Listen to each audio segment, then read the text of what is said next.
नमस्कार, आप देख रहे हैं हर खबर। मैं हूं आपके साथ जागृति। खास खबर की शुरुआत कर लेते हैं बड़ी और अहम जानकारी से। बड़ी और अहम जानकारी, चंडीगढ़ से सरकार ने नियम 134 से किया खत्म। अब निजी स्कूलों में नहीं होगा फ्री दाखिला।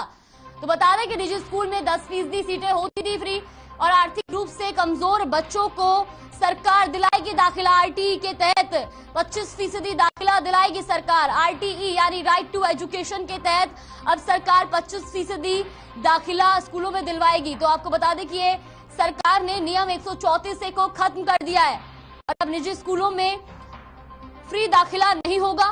निजी स्कूलों में पहले 10% सीटें फ्री होती थी, लेकिन अब सरकार ने नियम 134 को खत्म कर दिया है। तो आर्थिक रूप से कमजोर बच्चों को आरटी यानी राइट टू एजुकेशन के तहत सरकार 25% दाखिला दिलाएगी। तो बड़ी और अहम जानकारी चंडीगढ़ से, सरकार ने नियम 134 को खत्म किया है। अब निजी स्कूलों में नहीं होगा फ्री दाखिला। पहले नियम 134 के तहत 10% सीटें स्कूलों में, निजी स्कूलों में फ्री होती थी, लेकिन अब इसे खत्म कर दिया गया है। तो वही आर्थिक रूप से कमजोर बच्चों को सरकार दाखिला दिलाएगी और सरकार का कहना है कि राइट टू एजुकेशन के तहत 25% बच्चों का दाखिला करवाया जाएगा। तो ये बड़ी और अहम जानकारी चंडीगढ़ से, सरकार ने नियम 134 से किया खत्म। अब निजी स्कूलों में नहीं होगा फ्री दाखिला। निजी स्कूलों में 10% सीटें पहले फ्री होती थी, लेकिन अब आर्थिक रूप से कमजोर बच्चों को सरकार राइट टू एजुकेशन के तहत 25% दाखिला दिलाएगी। तो आपको बता दें कि नियम 134 के तहत पहले निजी स्कूलों में 10% बच्चों को जो आर्थिक रूप से कमजोर होते थे उन 10% बच्चों को पहले स्कूलों में फ्री एडमिशन दिया जाता था, लेकिन अब सरकार ने नियम 134 से खत्म कर दिया है, जिसके तहत अब निजी स्कूलों में फ्री दाखिला नहीं होगा। लेकिन साथ ही सरकार ने कहा है कि आरटीई यानी राइट टू एजुकेशन के तहत 25% दाखिला सरकार दिलाएगी। जो आर्थिक रूप से कमजोर बच्चे होंगे उनको 25% उन बच्चों को दाखिला दिलवाया जाएगा। तो ये बड़ी और अहम जानकारी हम आपको बता रहे हैं चंडीगढ़ से, जो आज सरकार ने नियम 134 से खत्म कर दिया और अब निजी स्कूलों में फ्री दाखिला नहीं होगा। यानी अब जो नियम 134 के तहत पहले प्राइवेट स्कूलों में बच्चों का एडमिशन किया जाता था, आर्थिक रूप से कमजोर जो बच्चे होते थे उन 10% बच्चों का निजी स्कूलों में फ्री एडमिशन होता था, अब वो नहीं होगा। लेकिन राइट टू एजुकेशन के तहत 25% आर्थिक रूप से कमजोर बच्चों का दाखिला सरकार स्कूलों में करवाएगी। तो ये बड़ी और अहम जानकारी, जहां सरकार ने नियम 134 को खत्म कर दिया है, तो अब निजी स्कूलों में फ्री दाखिला नहीं होगा और अब निजी स्कूलों में 10% पहले सीटें जो थी वो फ्री होती थी, लेकिन अब आर्थिक रूप से कमजोर बच्चों को सरकार दाखिला दिलाएगी और आरटीई के तहत 25% बच्चों को सरकार दाखिला दिलाएगी। तो आपको बता दें कि जहां पहले ही 134 के तहत प्राइवेट स्कूल और अभिभावक संघ जो है वो आमने सामने थे, क्योंकि पहले 134 के तहत भी कई बच्चे जो ऐसे थे, जो कई स्कूल ऐसे थे जो बच्चों को दाखिला नहीं दे रहे थे। अब ऐसे में 134 को तो खत्म कर दिया गया है, लेकिन साथ ही साथ आरटीई के तहत अब सरकार ने कहा है कि 25% बच्चों का दाखिला करवाया जाएगा। तो ये बड़ी और अहम जानकारी चंडीगढ़ से, जहां सरकार ने नियम 134 से खत्म किया है, तो अब निजी स्कूलों में फ्री दाखिला नहीं होगा।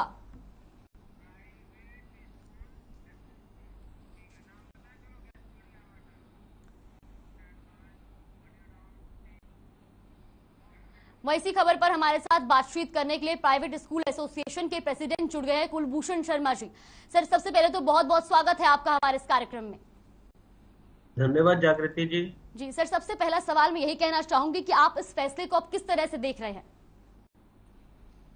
देखिए, जो फैसला था ये हमेशा ये कहा जाता था कि प्राइवेट स्कूल गरीब के दाखिले के खिलाफ है, तो मैं शुरू से ये कहता आया हूँ और आज भी स्पष्ट कर रहा हूँ कि प्राइवेट स्कूल कभी भी गरीब के दाखिले के खिलाफ नहीं थे। वो उसकी चयन प्रक्रिया और भुगतान प्रक्रिया जो कानून अनुसार होनी चाहिए थी उसका विरोध करते थे। तो जो गलती थी वो सरकार के पक्ष पर थी कि सरकार ने जो ये फ्री दाखिले की बात थी इसका भुगतान जो है वो सरकार को करना था। मेरिटोरियस की उस पर परिभाषा थी ईडब्ल्यूएस पे किस इनकम का स्लैब का व्यक्ति होगा, कैसे वो चुन कर आएगा, कैसे उसकी पेमेंट होगी, इस सारे में जो गड़बड़ झाला था वो सरकार की तरफ से हो रहा था, जिससे सालों का भुगतान जो है वो 6-7 सालों का भुगतान इकट्ठा होकर 1500 करोड़ रुपए से अधिक का हो चुका था, जिसकी वजह से अब और भार सहन प्राइवेट स्कूलों के बस का नहीं था। तो कोर्ट में ऐसे बहुत सारे मुकदमे गए, हमने भी मुकदमे डाले, जिसमें ये फैसला भी हुआ था कि 12(1) आरटी के अकॉर्डिंग जो है वो भुगतान किया जाए। तो सरकार उस नियमों का पालन नहीं कर रही थी और उसका ठीकरा प्राइवेट स्कूलों पर फोड़कर अभिभावकों और स्कूल संचालकों के बीच में खाई पैदा करने का कार्य कर रही थी। जो सरकार का कार्य नहीं होता है, सरकार का कार्य होता है वेलफेयर के लिए काम करना, अगर कहीं झगड़ा है उसका निपटान करना। तो कानून अनुसार जो सरकार काम नहीं कर रही थी, विवाद की जड़ वो थी, और वो जड़ अभी भी जो 134 के जो बच्चे एडमिट हुए हैं उनका भुगतान 1500 करोड़ के करीब बकाया है, उसके बारे में अभी कोई स्पष्टीकरण नहीं आया है। और राइट टू एजुकेशन अगर वो कह रहे हैं कि हम लागू करेंगे, तो उसके पहले पर चाइल्ड एक्सपेंसेस सरकार को नोटिफाई करने पड़ेंगे कि सरकारी स्कूल में एक बच्चे पे कितना खर्च होता है, वो सरकार को नोटिफाई करना होगा। अभी भी सरकार ने वो नोटिफाई नहीं किया। सरकार सिर्फ जो है अपने आप को बचाने का कार्य कर रही है, जो उचित नहीं है। इसमें कानून सम्मत काम करने की जरूरत है। जी, लेकिन सर पहले जो 134 के तहत 10% आर्थिक रूप से गरीब बच्चों को एडमिशन मिलता था, अब उनको कैसे एडमिशन मिलेगा? उनको आप किस तरीके से छूट देंगे, क्योंकि उनकी तो एजुकेशन पे इफेक्ट पड़ गया ना सर।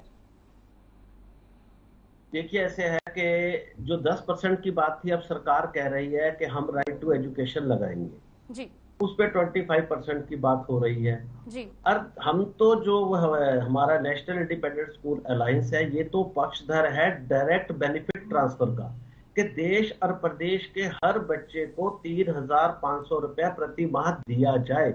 ये उनका हक बनता है। शिक्षा का हक बात कहने से नहीं मिलेगा, जब तक उसको जो है फाइनेंशियल फ्रीडम नहीं मिलेगी, उसको स्कूल चॉइस चूज करने का अधिकार नहीं मिलेगा। वो कब मिलेगा? जब उसको कैश के रूप में, डायरेक्ट बेनिफिट ट्रांसफर के रूप में 3,500 रुपए प्रति माह मिलना शुरू होगा, जो विदेशों में भी मिलता है। तो जब तक ये चीजें शुरू नहीं होगी, तब तक शिक्षा का अधिकार सही मायने में सार्थक साबित हो ही नहीं सकता। इसी प्रकार विवाद होते रहेंगे, गरीबों को परेशानी होती रहेगी, क्वालिटी एजुकेशन नहीं मिलेगी। तो हमारा अब भी ये अभिभावकों से भी निवेदन है कि वो डायरेक्ट बेनिफिट ट्रांसफर की मांग करें। ये इस तरह के पचड़ों में उलझकर उनको कभी इंसाफ नहीं मिलने वाला है। सर 134 के तहत अभिभावक संघ और जो प्राइवेट स्कूल थे वो पहले ही आमने सामने थे। अब जो है ये नियम 134 से तो खत्म कर दिया गया है, लेकिन जो तनाव की स्थिति थी अब वो कम होगी, या अब जो ये कोटा बढ़ा दिया गया है उससे उलझने और बढ़ेंगी? देखिए, इसमें अगर सरकार की नीयत और कानून के अनुसार चले तो ये एक दिन का फैसला है, क्योंकि अभी भी 134 के जो बच्चे हैं उनका क्या होगा, ये एक प्रश्न चिन्ह लग गया है। उनका जो पिछला भुगतान है, अगर वो प्राइवेट स्कूलों को नहीं किया जाता तो ये कोर्ट में मामले और जाएंगे। दूसरी तरफ सरकार कह रही है कि अब 25% को जो है प्राइवेट स्कूलों में दाखला मिलेगा। तो आप बताइए, जब 10% की वो भुगतान नहीं कर पाई तो 25% का कैसा करेगी? और जो बच्चे ऑलरेडी पढ़ रहे हैं उनका क्या होगा? 9वीं 10वीं 11वीं 12वीं में जो है बच्चों को कभी प्राइवेट स्कूल को भुगतान तय ही नहीं किया गया। तो ये सारे मामले मैंने पीछे भी माननीय मुख्यमंत्री जी को कहा था कि प्राइवेट स्कूलों के साथ बैठें, अभिभावकों को भी बिठाएं। जब तक ये अपने आप फैसले लेते रहेंगे, अधिकारियों से बात कर लेते रहेंगे, ये मामले और उलझते जाएंगे और जी का जंजाल बन जाएंगे। सर अब इस फैसले के बाद जो प्राइवेट स्कूल एसोसिएशन है उनका अगला कदम क्या होगा? देखिए, हम तो सरकार से क्लियर स्पष्टीकरण पहले भी मांग रहे थे, अब भी स्पष्टीकरण मांग रहे हैं कि जो बच्चे हमने पीछे पढ़ाए हैं उनका 12(1) के अनुसार भुगतान किया जाए, जो हमारा अभी बकाया 100 करोड़ रुपए से ऊपर है। और जो 9th 11th 12th के जो बच्चे उनके भुगतान की जो है राशि तय की जाए। और अब जब आपने 134 को समाप्त कर दिया तो जो पिछले बच्चे हैं उनका क्या भविष्य होगा, किस प्रकार वो स्कूल में पढ़ेंगे, कैसे सरकार उनका नियमानुसार भुगतान करेगी, ये सारी चीजें जो है स्पष्टीकरण करने की सरकार को जरूरत है। उसके बाद प्राइवेट स्कूल अपनी जो है रूपरेखा तय करेंगे। जी, तो सर जो अभी ये फैसला लिया गया है उसके बाद क्या अधिकारियों से या सरकार की ओर, जो सरकार की तरफ से जो लोग हैं, उनसे क्या कोई बातचीत हो पाई है इस फैसले के बाद?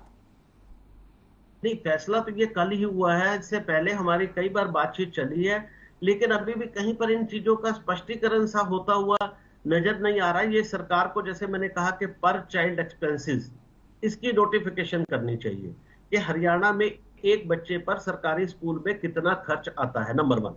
जब तक ये स्पष्टीकरण नहीं होता तब तक भुगतान का जो है तय नहीं हो सकती। और फिर सरकार को क्लियर करना होगा कि हमें जो भुगतान है उसकी प्रक्रिया ये होगी कि आपको 3 महीने में भुगतान मिलेगा, मंथली मिलेगा, इतना अमाउंट मिलेगा।